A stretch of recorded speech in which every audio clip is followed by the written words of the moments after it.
Let's move on to the New York grand jury reconvening in the Trump finance probe tied to the hush money the Manhattan grand jury investigating former President Trump's hush money case is meeting today. And meanwhile, the special counsel is building its case for possible federal charges against the former president.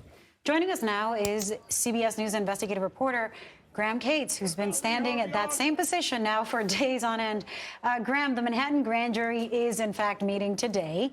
What more do we know about what is expected to unfold this afternoon? And I get that it's a lot of speculation that I'm asking you to do there. Yeah, you're right. Here we are again. It seems like it's running through the same thing all the time. There are just a couple of protesters. You can see they're over here. But, you know, what we know is that today they're meeting again. We don't know for sure if what they're going to be hearing while they're meeting again. We still don't know when, if ever, there's going to be the ask for an indictment vote from this group of 23 Manhattanites. They've been meeting since mid-January on most Mondays and Wednesdays and Thursdays. And it was only last week that we learned that, in fact, Thursday they meet to hear about other stuff. So what we know is that, as scheduled, they're back here this afternoon. But unfortunately, I'm not able to tell you what that means for someone who's interested in this case. So Graham, I mean, a lot of people are interested in this case, and so are you able to rule out a vote on the indictment today? Is that New York hogs are my favorite breed of hogs, dude. They're my favorite breed of hogs. Okay, they're great. I mean, they are, you know, they're a minority, and for that reason, they are like way more unhinged. That's something you can say is definitely not going to happen today? No, we can't even go that far. Look, we haven't gotten an indication one way or another. We knew as of 2 weeks ago that this thing was nearing its conclusion, and we knew that because they had invited former President Trump to appear before the grand jury. And in New York, that's typically one of the last things that happens. And then a week ago today, instead of Trump appearing, a witness who was asked by his team to appear came, and that was a lawyer named Robert Costello, who had said that he had previously been a legal advisor to Michael Cohen, himself a former lawyer for Trump, and the key witness of this whole probe. But since then, there's actually been no action before the grand jury in the week since, until it meets a little later this afternoon. All right. It's mind-boggling to me that the fucking lav mic is not doing its job right now. Like, these guys are so... Nah, California hoggers are plenty unhinged. No, listen, I love hogs from all backgrounds, all shapes, and all sizes. And there's different seasonings of hogs that I like. Obviously, hogs in a blue state are oftentimes way more unhinged. That's why I love the California hogs too. Every single one of them is like a failed actor who is now just like a protester for not just fun, but also paid. You know what I mean? It's awesome. Is way different than it was last week or the week before. Earlier today, I saw bomb-sniffing dogs going around and checking out packages nearby. The garbage cans outside the two buildings, the Manhattan Criminal Court and directly behind me, the district attorney's offices, have all been removed. There are far more police than you normally see, and there's barricades everywhere. They just want to stop him, brother. And they want to stop him at all costs. I can conclusively say that this saga is so washed. It never got even a fraction of the attention that it normally would have gotten for a couple of reasons. One, because like attrition. I think a lot of people have gotten tired of like fucking Trump being like arrested or possibly being on the verge of arrest or anything like that. I think two, January 6th really fucking stopped the hogs dead in their tracks. Like they legitimately are fearful of some kind of punishment for the first time ever because they thought the criminal justice system worked for them and never against them, even if they violated the laws. And January 6th was like a wake up call for a lot of them. And I think last but not least, the Republican Party infrastructure is not supporting the AstroTurf protests like they did in the past because they don't think that Donald Trump is worth it to do that because they don't want Donald Trump. They see him as a threat. Like, it's just, I've been desperate. I've been desperate to try to find good hogs. You know what I mean? Seasoned ones. And honestly, my desperate attempts have been fruitless. Like, there really isn't a lot going on. Maybe COVID killed a bunch of them too. I think that was a big one too. Trump's Waco rally was, kind of, it wasn't that popping. Like, it didn't get a lot of mainstream media coverage with the exception of the Hassan Abi broadcast. Like, it was kind of mid. You know what I mean? He didn't really, like, go off the rails that much. He's not freestyling as much. And he did it on the anniversary of the standoff. And the media, like, kind of did their thing that they always do, where they ate the bait, you know what I mean? Hook, line, and sinker. But even then, it didn't get a lot of play for some reason. Like, because people are not as interested in the outrage cycle as much. And the ones that are outraged all the fucking time are like unhinged psychopaths that are outraged about trans people and are constantly talking about like children's genitalia. So there's a massive shortage of flex fit hat wearing bearded guys during jump cut editing, walking back and forth across their driveway. Hopefully Trump can bring them back. Yeah. CPAC's attendance was booty cheeks. Yeah, but that is like, so CPAC's attendance was booty cheeks because of what I just told you. Because the Republican Party has a lot of internal strife right now where they are basically victim to their own success. They've gotten a lot of their policy and a lot of their like nefarious agenda through in, of course, undemocratic means, through the courts and all that good stuff. So now they are having an issue with hitting the culture war button a little too hard. They're basically suffering from their own success. You know, it's more of an existential threat to the existence of the Republican Party, for the Republican Party's future, but like it's being played out through Trump and DeSantis. If you want to put a human face to this existential internal strife that's happening in the Republican Party, it's best played out in the Ron DeSantis v. Donald Trump saga that is currently happening. By Jon Stewart himself. But who else would it be? Fareed, it's nice to see you. I love your aquarium. So I got to ask you, it's a big thing in the news. Donald Trump indictment. There are people What? No, just stay with me for a minute. There are people I've been who watching say, the live cameras at the courthouse. It's imminent. Breathless speculation. So there are people who say, yes, you have to indict him because he has in fact broken the laws. And there are other people who say this is going to turn him into a martyr. This is his path to redemption. Sure. How do you think about it? Oh, the law should always take into account someone's popularity. I think that's. I mean, what's happened? I love that Fareed Zakaria doesn't give a shit. He's just like not giving him anything. I mean, Jon Stewart is right. Okay, he's right. This is a very libbed up conversation to be having. So, like, of course, when he is the best lib, okay? This is the best you're going to get from liberals in general. He's the king of the libs. And this ultimately is a very liberal conversation to be having because if you look at it from the perspective outside of, like, liberalism, it's like nobody fucking gives a shit. The wealthy get away with doing tremendous amounts of crimes. Donald Trump got away with doing tremendous amounts of crimes because the system is designed in a way to shelter the wealthy, just like the system is also designed in a way to offer all of the gains in the stock market to the wealthy, where the gains are privatized and the losses are socialized. What if it turns out to be his get out of jail free pass? It's his path to, people will see him as a martyr. Okay. You're okay with that? He could become president again. He could become president anyway. Fareed, we either have the rule of law or we have no rule of law. Dude, Fareed is fucking crazy for being like, oh, this law, like this court case might actually trump Trump's popularity. CNN has done this every single time. CNN has been doing this since Donald Trump came down that goddamn escalator, okay? They literally are like, well, this is going to increase Trump's popularity. It's like, first of all, you're going to increase Trump's popularity. It's mind-boggling that they're still being like, well, should we even prosecute him? Because, like, what if he becomes more popular? First of all, do I think it might make him more popular? Yeah, of course. It's super sick to, like, beat the case, okay? You go in, it's like a bullshit fucking, it's a bullshit violation. It's literally the weakest one they could catch him on. But what Jon Stewart is saying is still also true, which is that what are we doing here? Like, we should hold presidents to account. Like, what the fuck is this kind of what is this mentality that we're like, oh, well, he might become more popular in prison, so we just can't do anything about it.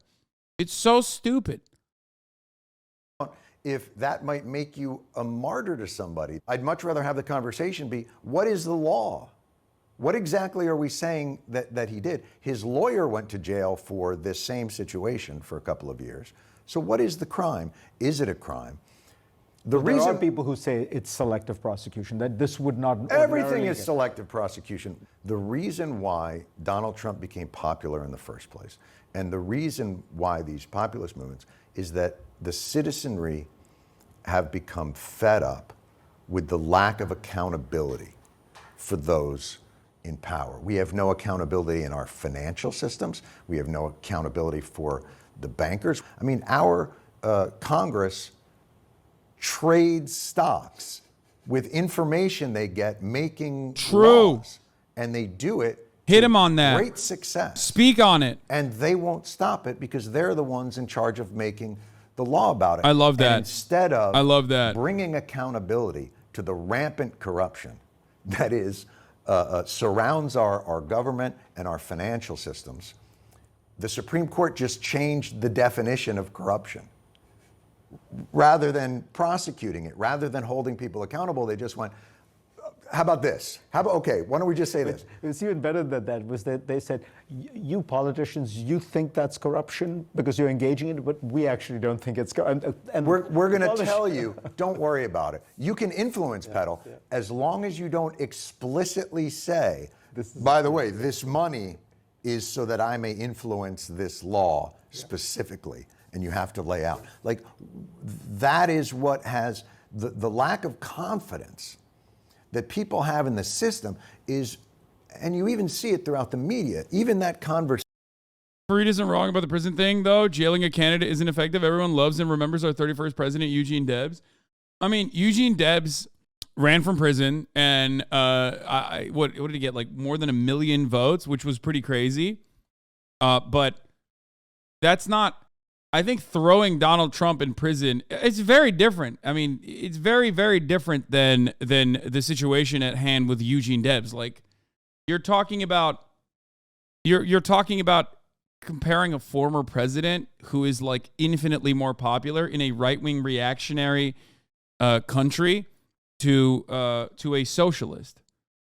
I do think that Donald Trump he's not even going to go to jail, I don't think. Okay, he can beat this case, especially because, like, there is truth to what Republicans have said about Hillary Clinton and the Barack Obama campaigns also paying a fine, because usually campaign finance violations is due to improper accounting or just not classifying specifically what you're paying someone for.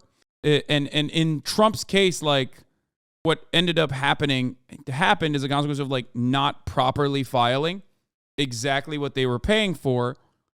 And for this reason, I don't think that he would go to jail for this anyway.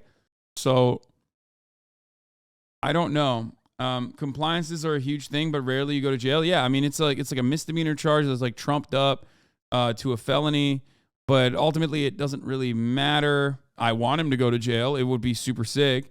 It would be even funnier if like someone tried to break him out of prison. Like I'm in it for the content.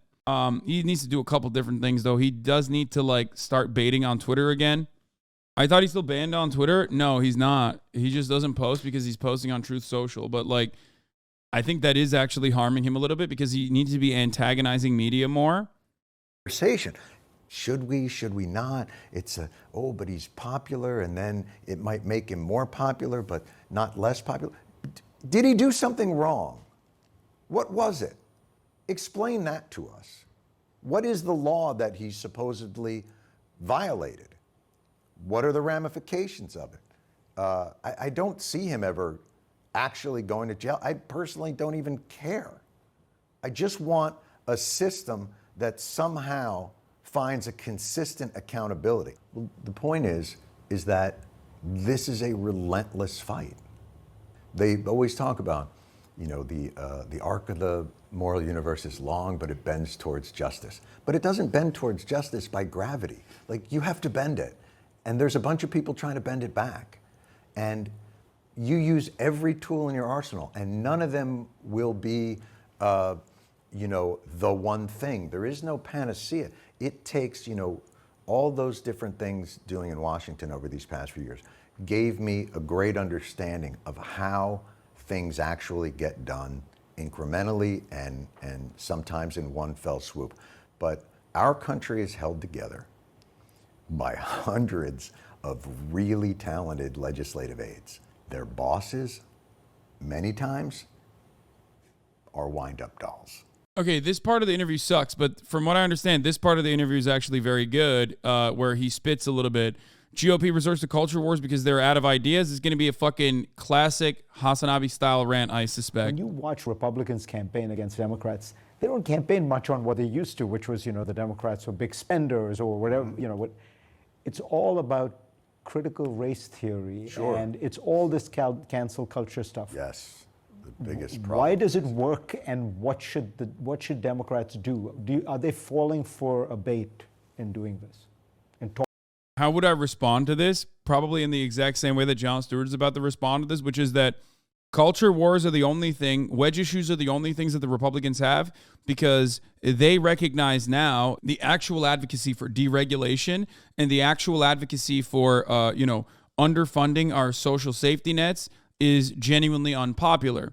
The reason why it's genuinely unpopular is because it actually harms people. So they have to hit the culture war agenda over and over and over again to deflect away from the real problems. Now, there was a delicate balance in the way that they used to hit the culture war button, and now they've actually gone a little too far, and that's why you're seeing electoral consequence for the Republican Party, because they are, like I said, a victim of their own success. They have, if they openly talk about what their agenda is, which is like stopping poor people from getting access to a decent quality of life, or stopping corporations from having a profound amount of influence and control over things that would be otherwise like necessary for survival, gatekeeping healthcare, things of that nature, which is what the Republicans and even the Democratic Party in unison collectively advocate for, whether openly or secretly, doesn't matter.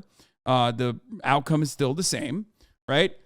They can't talk about that shit, so they have to talk about like new villains every day, LGBT, liberals, or a manifestation of liberalism in the form of like black people getting any kind of civil liberties or any kind of equality. All of those things, or woke culture, CRT. It's basically the same repackaged fascist propaganda that's been around, that gets recycled and reused in perpetuity. And they're doing that because it's a very good mechanism of control. It's very good and very successful in dividing the population and making it seem like there are genuine formative differences between the two bourgeois parties, which are operating at the behest of corporations and the mega wealthy. There is no genuine divide when it comes to military spending. There is no genuine divide between the Democratic Party and the Republican Party. There's no serious, meaningful difference in opinion when it comes down to endless military spending, endless warfare, or doing something about corporate influence. When Sarah Huckabee Sanders did the response to the State of the Union, I noticed she kept talking about... Nobody cares about Sarah Huckabee Sanders. No one has ever watched a response to the State of the Union except for Fareed Zakaria. What the fuck? Purposeful. The guy who came up with that's purposeful. His plan is make everything CRT. Yeah, he works at the fucking Manhattan Institute, and honestly, it was a failure. The whole like woke agenda, CRT, let's talk about children's genitals nonstop, was Christopher Rufo at the Manhattan Institute, and he flubbed it.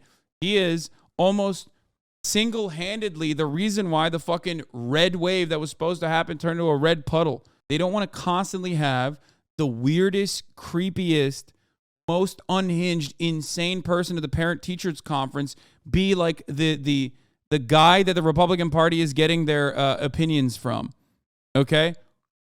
You can't point to that person and be like, this is the face of our party now, because it's going to get a lot of people to go, oh, yuck. I don't want that.